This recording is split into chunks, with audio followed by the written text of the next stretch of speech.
힘과 능력이 되시는 예수님 안에서 우리가 모든 것을 할 수 있을 줄 믿습니다.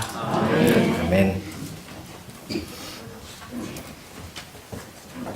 예배의 본질에 대해서 제가 세 가지로 말씀을 드리고 진행하고 있는데 세 가지 오늘쯤에는 다 기억을 말씀하실 수 있겠죠?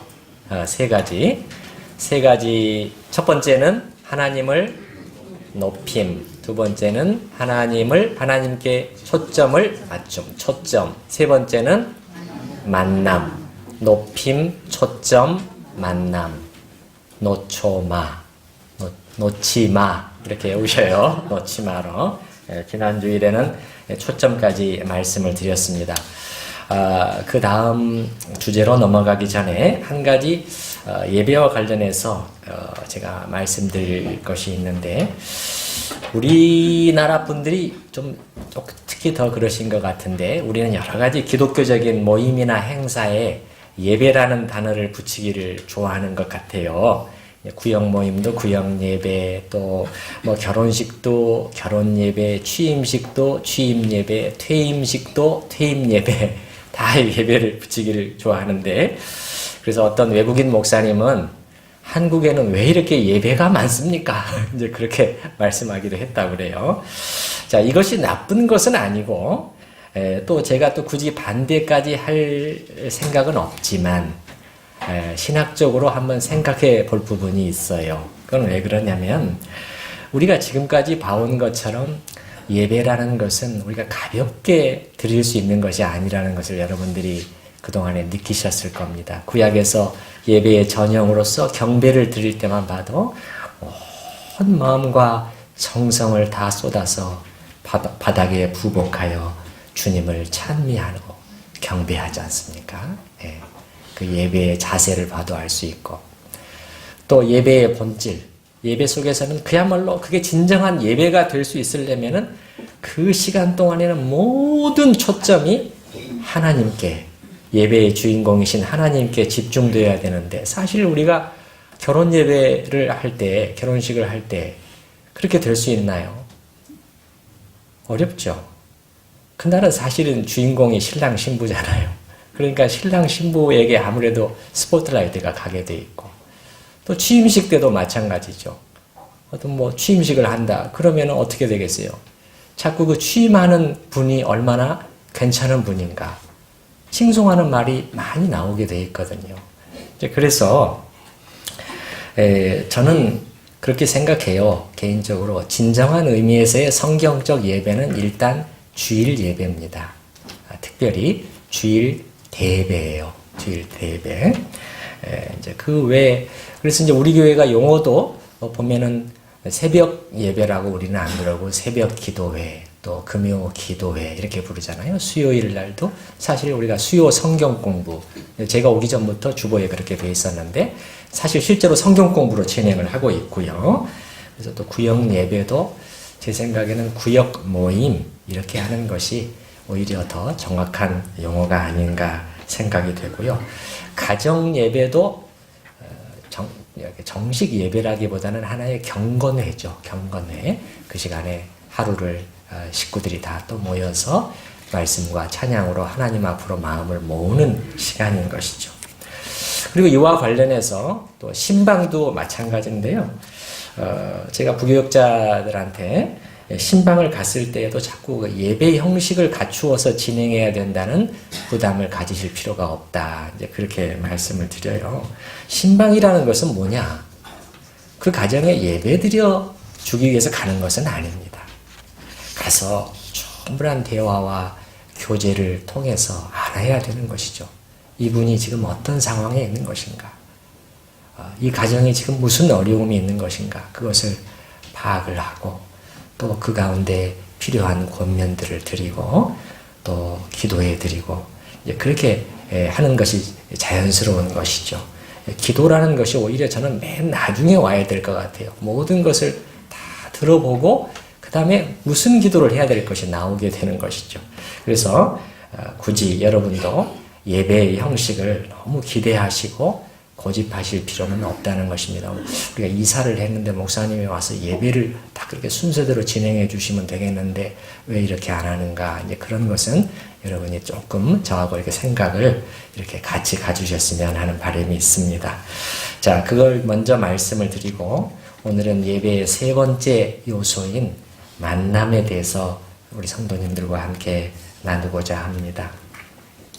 자, 주님께서 예배에 대해서 가르치시면서 어떻게 예배를 드려야 되는가 하는 것을 두 번 강조해서 말씀하시는 것을 볼 수 있어요. 두 번 똑같은 말씀을 되풀이하시는 것은 중요하다는 것이죠. 강조하시는 거죠. 그래서 23절을 여러분이 보시면요. 4장 23절 아버지께 참되게 예배하는 자들은 어떻게? 영과 진리로 예배할 때가 오나니. 그리고 24절에 다시 한번 하나님은 영이시니 예배하는 자가 영과 진리로 예배해야 될 것이다. 이렇게 말씀하시는데 이것이 여러분이 많이 기억을 하시겠지만은 이전 번역에서는 어떻게 되어 있습니까? 영과 진리로가 신령과 진정으로 그렇게 되어 있는데 제 생각에는 조금 더 이제 원문에 가깝게 이렇게 번역이 된 것 같습니다. 그래서 이게 무슨 의미냐? 영과 진리로 했을 때 영어 성경에서는 in spirit and truth입니다. 그러니까 in spirit, 영 안에서, 그리고 in truth죠. 진리 안에서, 그런 뜻입니다.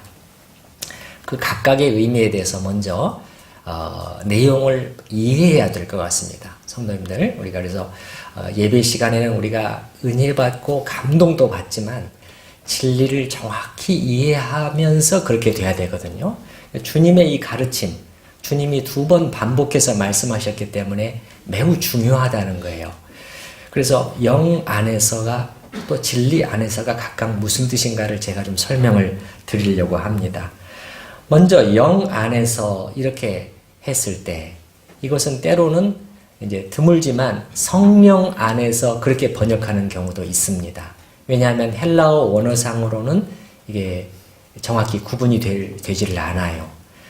그래서 이제 그럴 경우에는 in spirit이 아니라 in the spirit 해가지고 the라는 정관사가 들어가고 s도 대문자로 바뀌게 되는 거죠. 성령 안에서 그렇게 번역이 바뀌게 되는데 요즘에는 전반적으로 성령 안에서라기보다는 영 안에서라는 번역 쪽으로 많이 이렇게 되어 있는 것 같습니다. 또 제가 볼 때도 그게 조금 더 문맥에도 맞는 것 같고요. 그래서 24절에 보시면 하나님은 영이시니 그러므로 예배하는 자가 영 안에서, 하나님은 영이시니 우리가 영 안에서 이렇게 예배드린다. 그렇게 하는 것이 조금 더 자연스러울 것 같습니다. 그런데 사실은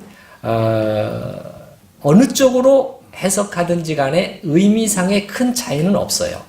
성도님들 잠깐 생각을 해보시기 바랍니다. 예수님께서 우리에게 너희가 영 안에서 예배를 드려야 된다. 그렇게 말씀하셨을 때 또 성령 안에서의 예배해야 된다. 그렇게 말씀하셨을 때 이게 무슨 의미가 되는 것일까요? 좀 생각이 되시나요? 너희는 영 안에서, 성령 안에서의 예배해야 된다. 예배는. 근데 이 힌트를 좀 발견할 수 있는 부분이 여기 20절이에요. 여러분 20절을 한번 보십시오. 지금 여자의 관심은 예배와 관련해서 장소입니다. 이 산에서 예배해야 되느냐? 예루살렘에서 예배해야 됩니까? 그것이 지금 질문으로 들어왔거든요. 예수님께서 21절에 보시면 예수께서 이르시되 여자여 내 말을 믿어라. 이 말을 꼭 믿어. 이 산에서도 말고 예루살렘에서도 말고 장소가 중요한 것이 아니라는 거예요. 이제는 그 외적인 장소, 사람들은 장소가 어디에 해야 되느냐? 사실 외적인 것을 따지고 있는 거죠. 주님은 내적인 것에 지금 시선을 돌리시는 거예요. 사람들은 어디서 해야지 맞는 거냐? 그게 규정에 맞는 거죠. 예, 그 형식이 어떻게 돼야 되는 거죠? 그 순서가 어떻게 되는 거죠? 사람들은 그 의식에 관심을 가져요. 그러나 예수님께서는 과감하게 그 시선을 돌리시는 거예요. 그게 아니라 장소가 중요한 게 아니야. 영 안에서. 그렇게 했을 때 저는 이걸 이렇게 해석을 해보는 거예요. 영 안에서의 의미를 무슨 뜻일까? 장소를 뛰어넘어 영이신 하나님과의 영적 교통 속에서 예배를 드려야 된다. 저는 그렇게 해석을 해봐요. 다시 한번 제가 말씀드릴게요. 영 안에서의 예배라는 것은 장소를 뛰어넘어 외적이고 형식적인 예배가 돼서는 안 된다. 아버지는 그런 예배자들을 원치 않으신다. 하나의 의식으로서만 드려지는 예배가 아니라 장소를 뛰어넘어 하나님은 영이시다. 우리와의 인격적인 영으로서 인격적인 교통을 원하신다는 거예요. 그 하나님을 찾고 만나는 그 만남 속에서, 지금 만남이잖아요, 세 번째. 드려지는 예배해야 된다. 그런 말씀인 것 같아요. 자, 당연히 그렇기 때문에 예배는 거듭나지 않은 사람은 드릴 수가 없는 것입니다. 왜 그렇죠? 영이신 하나님과의 만남 속에서 드려져야 되는 예배잖아요. 근데 하나님의 영이 없잖아요. 하나님의 영이 그 안에 없는 사람이 어떻게 영이신 하나님과의 만남이 가능하겠어요? 불가능합니다. 이와 관련해서 제가 용어 하나를 조금 좀 설명을 드리고 넘어가려고 해요. 여러분이 혹시 그 열린 예배라는 표현을 들어보셨나요? 예, 열린 예배라는 표현을 잠깐 설명을 좀 드리는 게 좋을 것 같아요. 자, 미국 같은 곳에서는 한동안에 어떤 이제 집회가 유행을 했느냐면은 이렇게 불신자들을 모아놓고 드리는 예배. 그래서 그것은 이제 구도자 예배다. 우리말로 번역을 그렇게 했어요. 그래서 아주 이제 너무 전통적이고 딱딱한 형식의 예배 속에서는 안 믿는 사람들이 굉장히 불편하고 거부감을 느낄 수 있다 해서 이제 그냥 그 앞에 설교하는 분도요, 캐주얼로 입습니다. 아, 그리고 목사님도 청바지 입고 운동화 신고 나와서 서로 격의 없이 예배를 드린다는 것이죠. 예, 그래서 이제 그것을 영어로 하면은 seeker sensitive worship이다. seeker, 찾는 자, 구도자라는 말이죠. 예, 불신자를 그렇게 전도 대상자를 그렇게 표현한 거죠. 구도자 sensitive, 구도자에게 아주 민감한 그러한 worship이다. 이제 이런 이름을 붙이는데 제 의견에는 여기서 이제 이런 집회를 갖는 것은 굉장히 고무적이죠. 전도 차원에서. 그런데 단지 거기다가 이제 예배라는 단어는 빼는 게 좋아요. 구도자 집회 그렇게 하는 게 좋겠죠. 왜 그렇죠? 예배 제가 방금 말씀드렸잖아요. 우선 첫 번째로 그 구도자들은 하나님의 영이 아직은 그 안에 거듭나지 않은 사람들.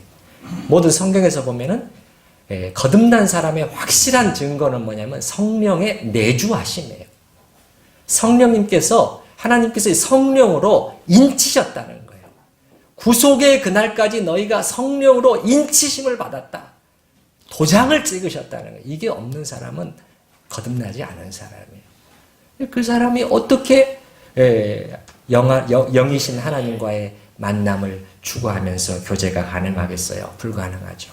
예배라는 단어를 붙이는 것은 적절하지 않아요. 다만 이런 건 가능합니다. 우리가 드리는 이 예배에 이렇게 불신자들이 초청돼서 참석하는 건 괜찮아요. 왜냐하면 그 속에서 예배 드리다가 하나님을 만나는 일들이 생기거든요. 하나님께서 그 심령을 찌르시고 이 속에 과연 하나님이 계시는구나 하는 것을 그들이 느끼고 하나님께 돌아오는 일들이 있을 수가 있으니까요.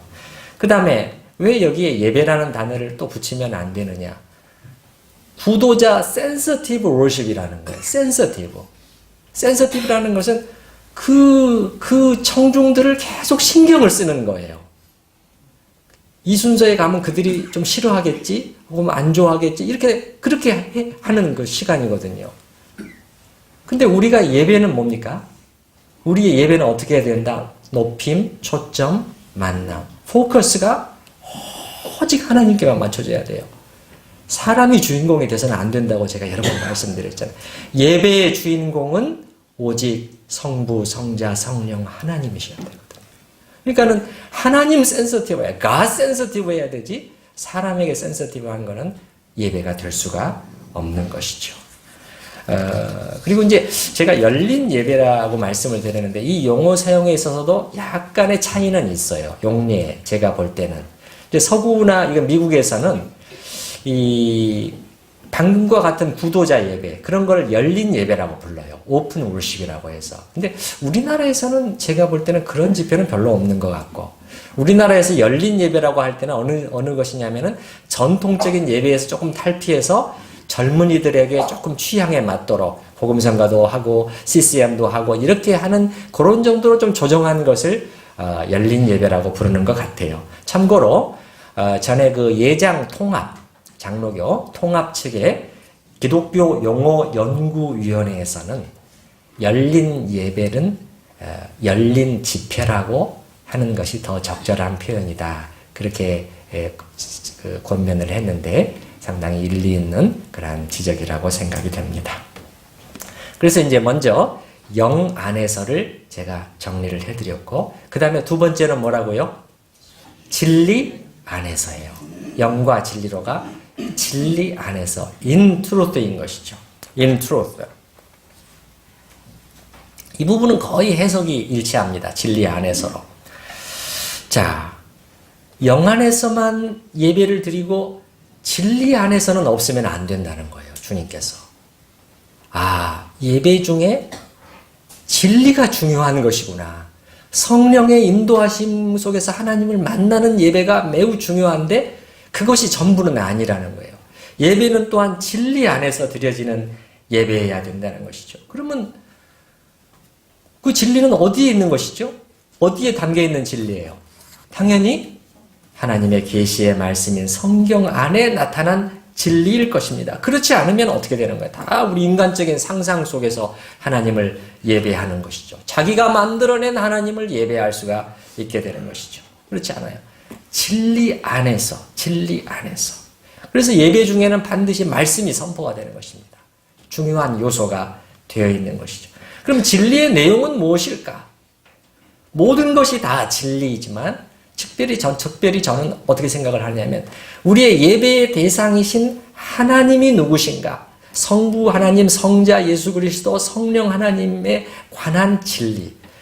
그 하나님이 어떠신 분인가를 우리가 잘 성경을 통해서 확인하고 다시 한번 그 하나님을 예배하는 그것이 중요하다고 생각이 됩니다. 사실 여기 보시면 22절에 보셔요. 여러분 22절 말씀을 보시면 너희는 알지 못하는 것을 예배하고 우리는 아는 것을 예배하는 이 아는 것이 진리랑 관련되어 있는 것이죠. 예. 예배는 하고 있는데 엉뚱한 신을 예배하고 있는 거예요. 엉뚱한 신을. 그것이 아니다. 바른 하나님, 그 정확한 하나님을 우리가 알고 그 하나님을 예배해야 된다. 이것이죠. 그래서 사실 여러분이 다 그런 각도로 다시 한번 보시면 성경 전체가 계속해서 우리에게 증거해 주는 것이 하나님이 누구신가. 그겁니다. 하나님이 누구신가. 하나님이 누구신가. 그래서 성경의 주제는 두 가지로 말해보시오 하면은 하나는 성경의 두 가지 주제. 첫째는 하나님입니다. 성경의 주제는. 두 번째는 사람입니다. 그런데 첫째는 순서가 명확해요. 성경은 1차적으로는 사람이 아니라 하나님에 대해서 말해주고 싶어 해요. 성경 기자들 우리한테 그 하나님을 말해주고 싶어 하는 거예요. 사실 요한복음 3장 16절 하나님이 세상을 이처럼 사랑하사 독생자를 주셨으니 잘못하면 그 우리가 또 하나님이 우리를 이처럼 사랑하셔서 우리에게 독생자를 주셨다. 이렇게 바뀔 수가 있는데 잘 보셔요, 여러분이. 요한복음을 다시 한번 읽어보십시오. 앞뒤 문맥을 보셔요. 사도 요한은 그것보다도 먼저 우리의 하나님께서 하나님을 무시하고 자기 잘난 줄 알고 각기 제 길로 간 우리들을 위해서 이 패역하고 목이 곧은 우리들을 위해서 내버려 두지 않고 멸망으로 가고 있는 우리를 향해서 아버지께서 먼저 찾아와 주셨는데 어떻게 자기 아들을 내어주심으로 이렇게까지 우리를 사랑해 주셨다. 이 은혜의 하나님께로 우리가 나와야 된다. 그 하나님을 얘기해 주고 싶어요. 하는 거예요. 그래서 성경의 모든 주제, 성경을 읽으면서 우리가 이런 각도로 이렇게 볼 필요가 있어요. 모세 그 오경 속에서는 모세의 여러 가지 사건 속에서 하나님이 어떻게 나타나고 계시는가. 이 선지자 이사야가 기록한 선지서에서는 그 하나님이 무엇을 원하시고 무엇을 기뻐하시고 무엇에 진노하시고 하나님이 우리한테 요구하시는 것이 계속 선명하게 나타나 있죠. 또 사도 바울이 가르쳐주는 우리 주 예수 그리스도 안에 나타난 하나님의 은혜, 또 시편을 읽으면서는 그 시인들이 노래하는 그 영광스럽고 아름답고 은혜로우신 삼위 하나님, 그걸 계속 우리가 보게 되는 것이죠. 그래서 진리 안에서가 또 필요하다는 거예요. 진리 안에서 두 요소가 같이 가야 된다는 거예요. 둘 중에 하나가 빠져버리게 되면 이거는 이제 문제가 생기게 됩니다. 예를 들어서 진리 안에서는 예배를 드리는데 영 안에서는 예배가 드려지질 않아요. 그럼 그 예배가 어떻게 될까요? 정확한 진리는 있어요. 틀리지는 않아요. 그러나 딱딱하게 굳어 있는 것이죠. 감동이라는 것은 없어요. 반대로 영 안에서 드리려고 추구를 하는데 진리 안에서는 안 드려져요. 그러면 어떻게 될까요? 뜨거움은 있습니다. 막 뜨거움은 있어요. 그러나 방향이 안 잡혀 있는 것이죠. 그래서 어디로 갈지, 흘렀다 내려갈지가 몰라요. 신비주의로 흘러갈 수가 있는 것이죠. 그래서 영과 진리 안에서 저는 이것을 이제는 한 문장으로, 이 두 요소를 한 문장으로 다시 한번 또 정리를 해보겠습니다. 영과 진리로 예배할지니라. 이것을 저는 이렇게 정리해 볼게요. 말씀 속에 계시된 하나님을 찾고 만나고 그 하나님과의 영적 교통 가운데 드려지는 예배. 이것이 영과 진리로 드려지는 예배가 아닌가. 다시 한번 말씀드릴게요. 말씀 속에 계시된 하나님을, 이것이 진리 안에서죠. 그 하나님을 우리가 사모하고 찾고 만나고, 그래서 그 인격이신 하나님과의 영적인 교통이 있는 가운데서 드려지는 예배. 이것이 영 안에서죠. 이렇게 드려져야 된다. 그리고 하나님께서는 이런 예배자들을 찾으신다는 거예요. 여러분 23절 말씀을 한번 보시기 바랍니다. 23절. 아버지께 참되게 예배하는 자들은 영과 진리로 예배할 때가 오나니 곧 이때라. 그 다음에 한번 같이 읽어보십시다. 아버지께서는 자기에게 이렇게 예배하는 자들을 찾으시느니라. 이 말씀은 제가 전에 읽지는 않았지만 설교 중에 인용한 적이 있어요. 그때 제가 액센트가 잘 지켜야 된다고 말씀드렸죠. 액센트가 어디에 지키는 게 맞다고 그랬죠? 기억이 안 나시나요? 이렇게 합니다. 이렇게.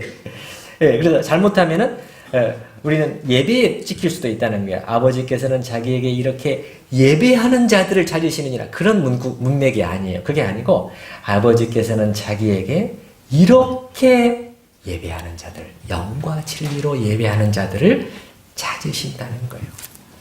여러분, 찾으신다는 것은 하나님의 마음속에 원하심이 있다는 거예요. 하나님의 마음속에 어떤 거룩하신 갈망 같은 것이 있다는 거예요. 하나님이 찾으시는 예배자들이 있다는 거예요. 우리 한국교회에서 11시에, 전형적으로 우리 한국교회는 11시 예배가 메인 예배, 주 예배인데 그렇게 많은 예배가 드려지는데 정말 하나님이 찾으시는 이 예배자들이 얼마나 될까?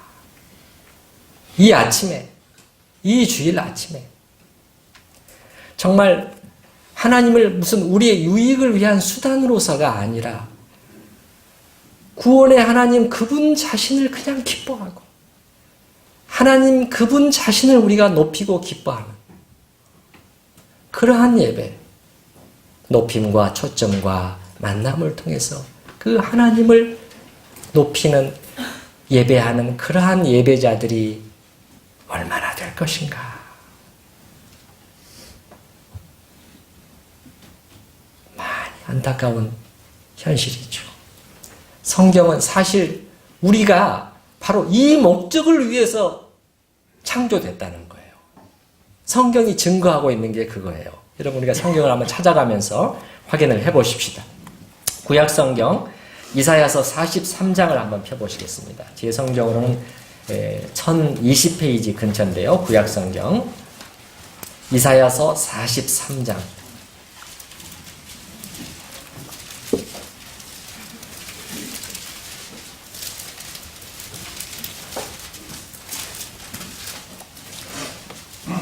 (43장) 7절 말씀.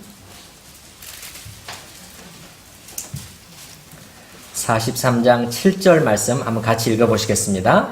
내 이름으로 불려지는 모든 자, 곧 내가 내 영광을 위하여 창조한 자를 보게 하라. 그를 내가 지었고 그를 내가 만들었느니라. 일반적으로 하나님께서 내가 내 영광을 위하여 창조했다고 할 때는 모든 인간을 가리키는 것 같지만 사실 이 구절을 정확히 들여다보면 잘 보셔요. 그들은 누구냐면 내 이름으로 불려지는 자들이라는 거예요. 하나님의 백성들을 가리키는 표현이에요. 그들은 내가 내 영광을 위하여 창조했다는 거예요. 그러니까 사실은요, 모든 인간들을 다 말하는 게 아니라 이 문맥 속에서는 하나님의 백성된 이스라엘 자손들을 가리키는 거예요. 그 다음에 21절도 보십시오. 21절 말씀. 21절. 또 같이 읽어보십시다. 21절.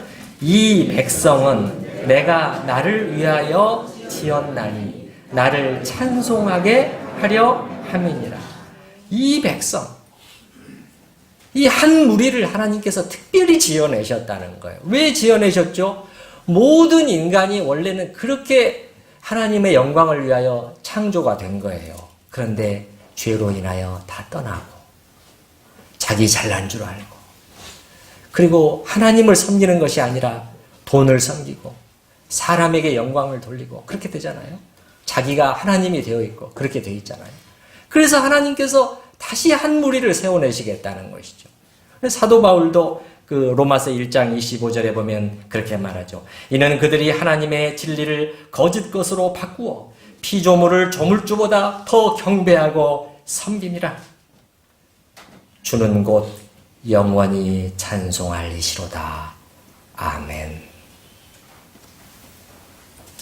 하나님을 경배하도록 지으심을 받은 인간이라는 하나님의 형상으로 창조된 이들이 피조물을 조물주보다 더 경배하고 섬기는 이 현실에 안타까워하면서 사도 바울은 송령이 튀어나오잖아요.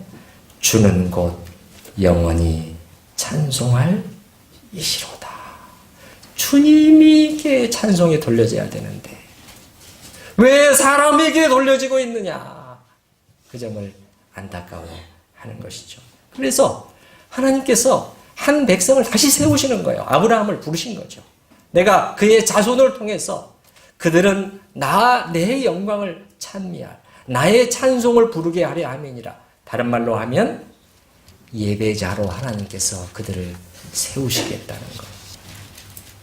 여러분, 제가 이 말씀을 통해서 무엇을 우리가 지금 봐야 되느냐면 이 하나님께서 이스라엘을 부르신 1차적인 목적이 뭐냐는 거예요.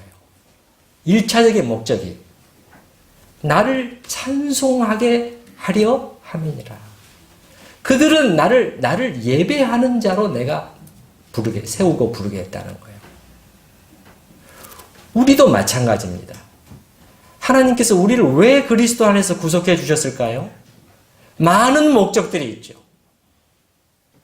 그런데 그 중에서 제일 중요한 것 한 가지를 들려면 뭐가 될까요?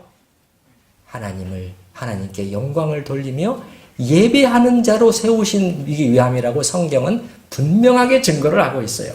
여러분, 우리 신약 성경도 한번 찾아보십시다. 신약 성경 에베소서 1장으로 가보시겠습니다. 신약 성경 310페이지 근처입니다.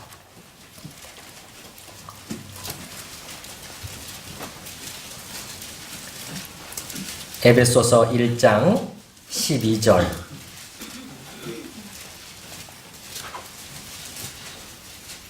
자, 정말 성경이 그렇게 말하고 있는가? 하나님이 우리를 부르시고 그리스도 안에서 구속하신 목적의 최우선이 하나님의 영광을 찬미하는 예배자로 그걸 하나님께서 계획하신 것인가? 그걸 한번 보자는 거예요. 12절 말씀 같이 읽어보십시다. 이는 우리가 그리스도 안에서 전부터 바라던 그의 영광의 찬송이 되게 하려 하심이라. 이게 목적격으로 쓰이고 있어요. 문장의 구절을 보면. In order to! 이렇게 하기 위해서라는 거예요. 영광의 찬송이 되게 하려고.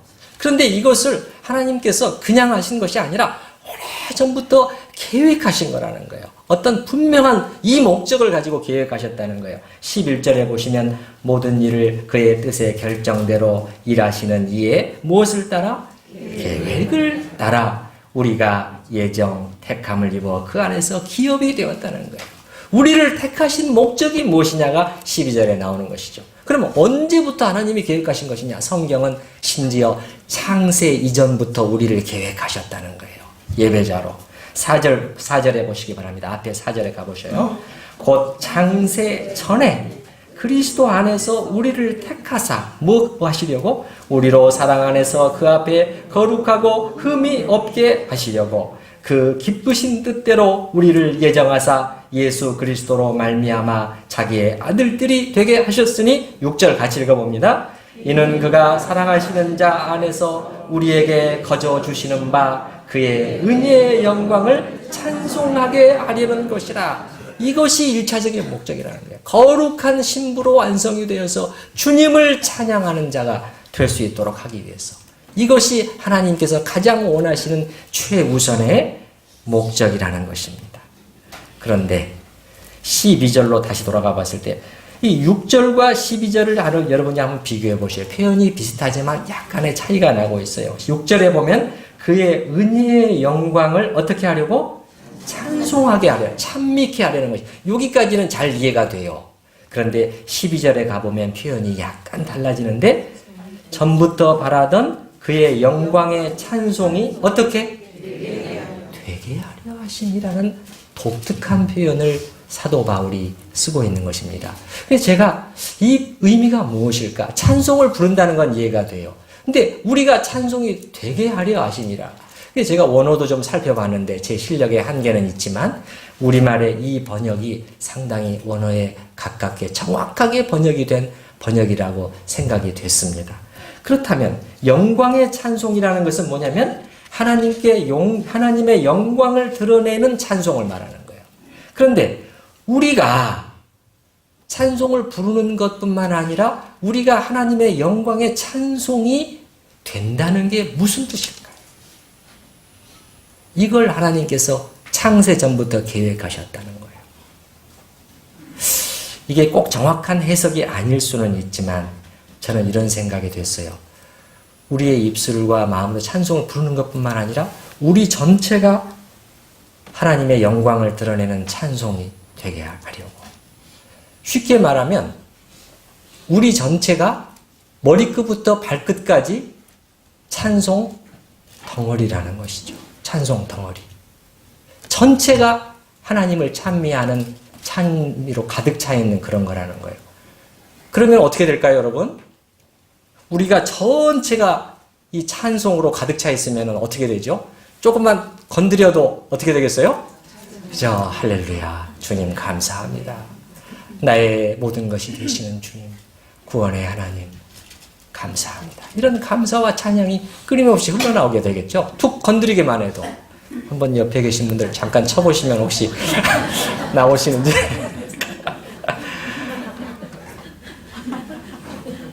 시편 71편 8절에도 보니까요.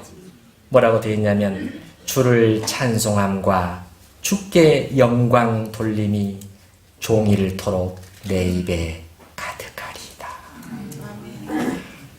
주를 찬송함과 주께 영광 돌림이 종일토록 내 입에 가득하리이다. 이것이 하나님이 계획하신 이 창조와 구속의 목적이었다니까요. A.W. 토저라는 분이 이런 질문을 한 것을 제가 들은 적이 있어요. 하나님은 우리를 예배자로 1차적으로 예배자로 부르셨는가 아니면 노동자로 부르셨는가? 제가 이 질문을 대하면서 약간 당황했어요. 사실 둘 다 필요한 거죠. 둘 다 맞는 거예요. 일을 해야 되니까요. 섬겨야 되니까요. 그런데 무엇이 더 우선이냐는 거예요. 하나님이 우리를 부르시는 것이 워시퍼냐 레이버러냐 이걸 딱 묻는데 제가 많은 생각을 하게 되었어요. 사실 우리가 구원과 신앙생활에 대해서 잘못된 그림을 가지고 있는 경우가 많다고 저는 생각을 하게 됐습니다. 여러분, 우리가 6.25 전쟁이 터졌을 때 어떻게 됐습니까? 시간이 없잖아요. 그러니까 젊은이들을 모아서 어떻게 했죠? 속성으로 훈련을 시켰죠. 급히 사격훈련 몇 가지만 훈련을 시켜가지고 바로 전쟁터에 투입을 했어야 됐어요. 마치 그런 것처럼 하나님께서 예수 그리스도 안에서 우리를 구원해 주신 목적이 지금 해야 될 일들이 너무너무 많다. 내가 해야 될 일들이 너무너무 많아. 일꾼이 필요해. 일꾼이. 그러니까 빨리빨리 들어와. 그래서 하나님께서 속성으로 우리를 노동자들을 모집하셔가지고 얼른 훈련시켜서 일하도록 전도하고 봉사하고 빨리 그래. 그렇게 내모시는 분일까요? 여러분 혹시라도 그런 비슷한 그림을 그리고 계시다면, 그려오셨다면 빨리 그림을 바꾸시기 바랍니다. 성경은 그런 그림을 우리한테 제시해 주지 않아요. 방금 말씀들을 살펴보지 않았습니까? 이 백성은 내가 나를 위하여 특별하게 지었나니 나의 찬송을 부르게 하려 함이라. 이는 우리가 그리스도 안에서 처음부터 바라던 그의 영광의 찬송이 되게 하려 하심이라. 하나님께서 영원전부터 한 무리를 그렇게 기대하고 계셨다는 거예요. 내가 한 무리를 그리스도 안에서 부르고 그들을 성령으로 말미암아 중생케 하고 나의 자녀가 되게 할 것인데 그들은 누구냐? 나의 영광의 찬송이 될 것이다. 그들의 전체가. 그래서 언제나 서나 길을 갈 때나 밤이나 낮이나 주님의 영광의 찬송이 되는 것이죠. 예배자로 부르신 거라는 거예요. 예배자로 부르신 것이 1차라는 거예요. 1차. 그래서 웨스트민스터 소요리 문답 제1조도 사람의 최고의 목적을 하나님을 영화롭게 하는 것과 그것이 1차라는 거예요. 그것이 1차. 나가서 무슨 일을 하는 거 그 2차예요. 2차예요. 여러분 일이 필요 없다는 것이 아니에요. 봉사와 섬김, 전도와 선교 얼마나 필요합니까? 교회를 위해서 필요해요. 하나님의 나라를 위해서 필요하죠. 그러나 그것이 1차는 아니에요. 이 모든 일들은 예배로부터 흘러나오는 것이어야 됩니다. 예배로부터 흘러나와야 돼요. 그렇지 않으면 인간적인 섬김이 다 돼버립니다. 그러니까 순서가 이렇게 되는 거죠. 바른 순서는. 우선 아까 거기 보셨죠? 창세전에 1장 4절에 창세전에 그리스도 안에서 우리를 택하사 우리로 사랑 안에서 그 앞에 거룩하고 흠이 없게 하신다. 그러니까 먼저 우리가 그리스도의 깨끗한 신부로 먼저 완성되는 거예요. being이 먼저입니다. being이. 되는 거죠. 되는 거. doing. 뭔가를 가서 내가 하고 그것 이전에 깨끗한 신부로 내가 준비되어서 하나님을 영화롭게 하고 그분을 경배하고 그분을 사모하고 기뻐하고 그분과의 사랑의 교제를 그렇게도 원하고 그래서 영 안에서의 예배를 드리고 이것이 이제 먼저라는 것이죠. 그 다음에 일이 오는 거예요. 일이 오는 거예요. 그래서 일은 이러한 하나님과의 관계 속에서 흘러나와야지 하나님의 일다운 일이 되는 것이고 그렇지 않으면 굉장히 육신적인 일이 될 수가 있어요. 여러분이 보시잖아요. 사실 그래요. 우리가 주님의 일을 한다고 하면서 오히려 눈살이 찌푸려지는 경우 얼마나 많으냐 이 말이에요. 교회 안에서도 마찬가지고 밖에서도 마찬가지고 심지어 전도나 선교라는 그러한 것마저도 어떻게 되는 거예요? 육신적인 경쟁 속에서 우리 교회에도 이렇게 그러면 어떻게 되는 거예요? 하나님께 영광이 하나도 돌아가지가 않게 되는 것이죠. 그런데 우리 모두가 우리의 하나님께서 우리를 지으시고 다시 그리스도 안에서 피값으로 우리를 사신 목적은 내 자녀요, 내 아들아, 내 딸아, 먼저 내 앞에 와라. 나와 시간을 가지자. 그래서 우리가 이 예배자로 세우심을 입었다는 것을 먼저 기억을 하시고, 또 우리의 주일 예배에서도 외적인 순서나 형식, 장소, 의식, 거기를 따라가는 것에 우리가 만족하지 말고 정말 영과 진리로 영이신 하나님과의 만남과 교통 가운데서 우리 하나님을 영화롭게 하는 그러한 아름다운 예배가 우리들 가운데 더욱 진척되기를 바랍니다. 하나님 아버지, 오늘 아침에도 주께서, 아버지께서는 이렇게 자기에게 예배하는 자들을 찾으시느니라. 하나님의 마음속에 찾고 계시는, 그렇게도 간절히 찾고 계시는 예배자들이 있다는 것을, 그리고 하나님께서 영원 전부터 이것을 그리시고 계획하시고 때가 되매 예수 그리스도를 보내셔서 하나님의 친백성이 되도록 하셨다는 것을 저희가 배웠나이다. 아버지 하나님, 저희가 무엇보다도 먼저 주님을 예배하는 자가 되기를 원합니다. 아버지 하나님, 아버지 앞에 나오는 것이 저희의 기쁨이 되게 하시고, 우리의 구원의 하나님을 진리 가운데서 더욱 알아가며 깨달으며 감사와 찬송이 우리들 속에 넘치게 하시고, 우리의 이런 모든 예배의 삶을 통해서 아버지께서 영광을 받아주시옵소서. 예수님의 이름으로 기도드리옵나이다. 아멘.